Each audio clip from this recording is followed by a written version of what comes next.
Here we are talking energy. And one of the gifts we can truly understand about who we are is to connect into the sense of our inner compass and to find that part of us that is indicating to us what it is that we are truly here to be part of.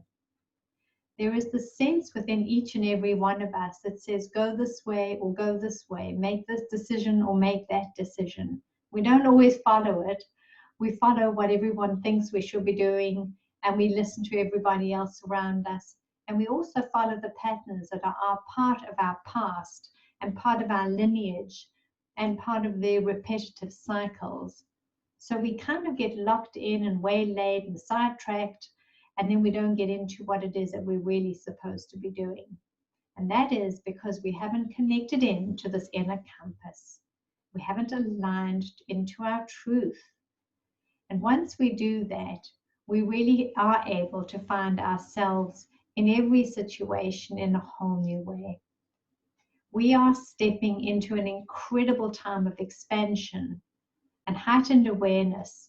This truly is the time for you to begin to rethink, reconsider, and reconnect to who you are. You are a divine being of light and love, and you being here is so absolutely on time. I'm just delighted that you could be part of this beautiful life journey. Please step into your inner compass and tap into your inner guidance. It's time.